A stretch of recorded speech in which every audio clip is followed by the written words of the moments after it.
Fight fans, buckle up. Ronda Rousey responds to comeback rumors after returning to training. Ronda Rousey is back on the mats, throwing mitts and rolling again, and the internet immediately jumped to one question. Is this a comeback? Rousey says it is not that simple. She told The Breakfast Club she started training again because it makes her feel like herself. After giving birth and stepping away from daily grind levels of preparation, she wanted her body to move like an athlete again. She has a full-size cage set up at home, invites her coach friends over, and has been helping a friend chase a judo black belt. That snowballed into drilling, then live rounds, then pad work, and the joy returned. She joked that people are surprised she looks sharp because of course she does when she trains. I saw Dana White say somewhere recently, because, you know, fans want you to come back. And he was asked about it, and he was talking about how good you look right now, like how ripped you are right now. And people see you posting these videos on your Instagram and all the things. Are we going to What's see happening? you return somewhere? Yeah, I'm just having fun with it again. And it got to a point where I feel like it kind of got hijacked from me, and I was fighting and training for reasons other than my own. And after having my last baby, it just, being pregnant is... it's fucking tough, you know? And it felt like I was like handicapped compared to being a finely tuned athletic machine where I feel like I can do anything, to suddenly, like, if I did a forward roll, I think I would throw my back out. And so that's kind of where it just started, of like, I just wanted to get my bodily identity back from just being a vessel for creating another person.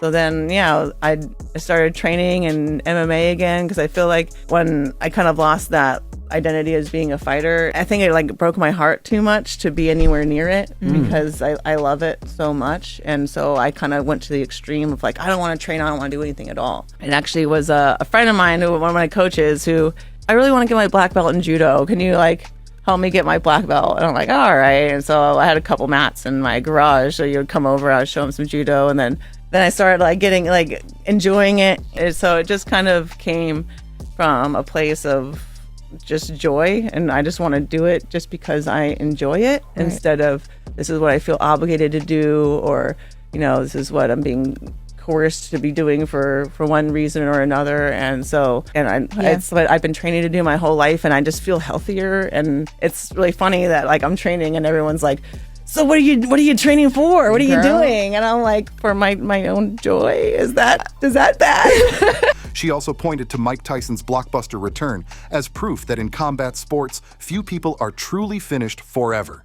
Still, she is not ringing Dana White to demand a date. Past concussions and a tough final chapter against Holly Holm and Amanda Nunes are part of why she left, and she has been clear about protecting her health. For now, she is rediscovering the identity she had before the fame and scrutiny, and doing MMA again because it makes her happy. That is the point for her right now. If you want to see what Rowdy decides next, and you're glad she's training for herself again, tap like, hit subscribe, and drop a respectful "Rowdy's rolling" in the comments, so the algorithm pushes this story to more fans who need the nuance, not just the headline. Brendan Allen explains why he refused to train with Reinier de Ridder.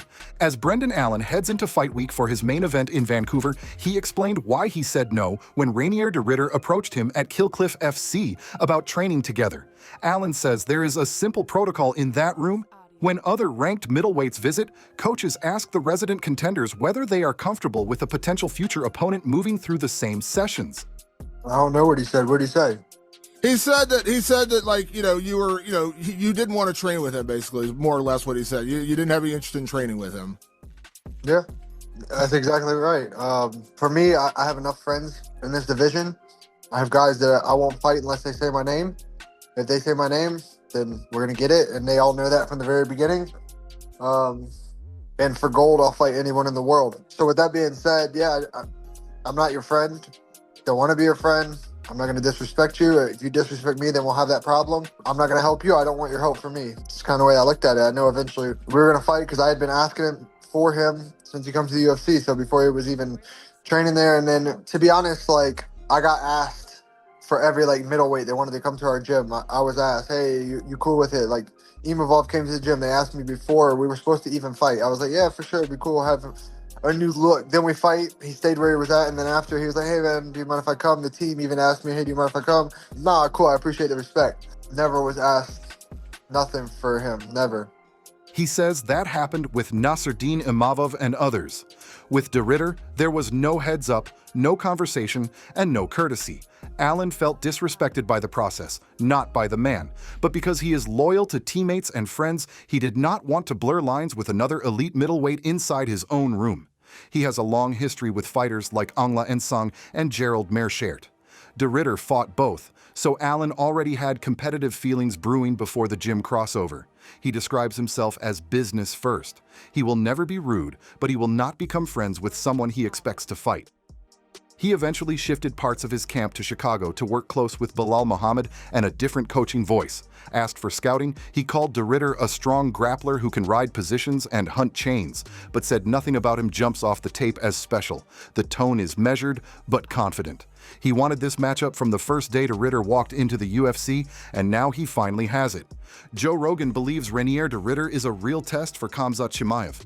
When the conversation turns to who can push Khamzat Chimaev into uncomfortable places at middleweight, Joe Rogan keeps circling Reinier de Ridder.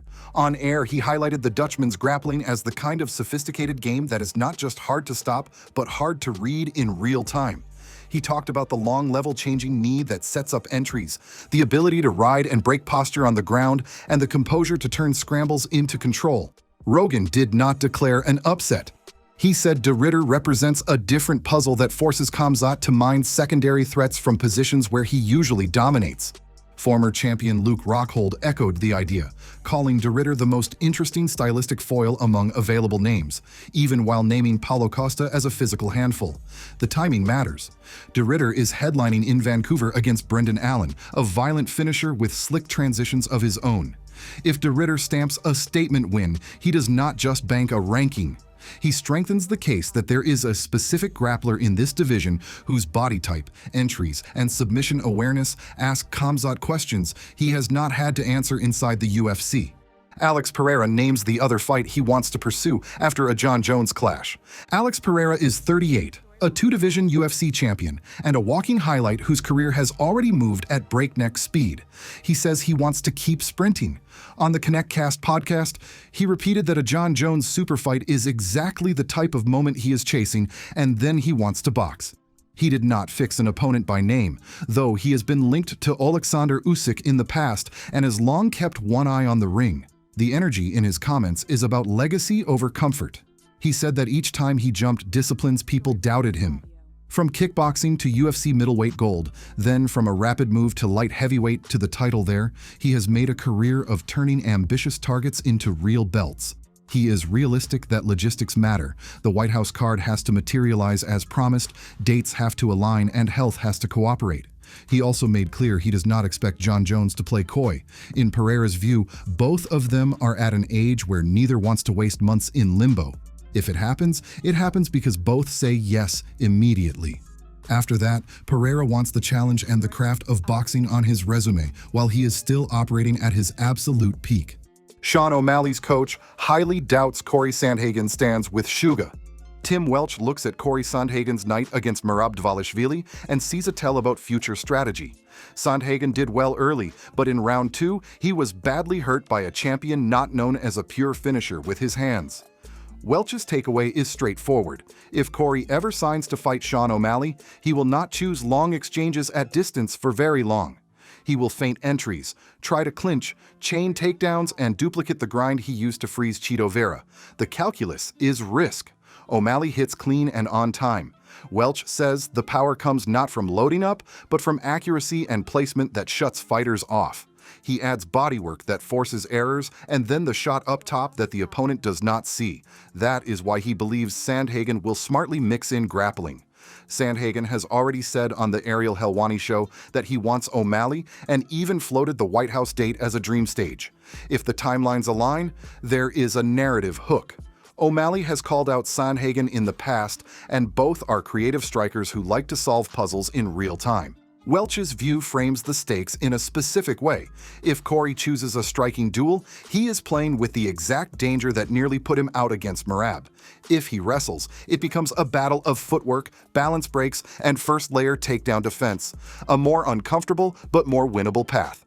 If you enjoyed this straight shot of fight news with zero fluff, drop a like, smash subscribe, and tell me in the comments which matchup you want most from today's headlines. Your engagement helps this channel reach more fans who live for the details as much as the knockouts.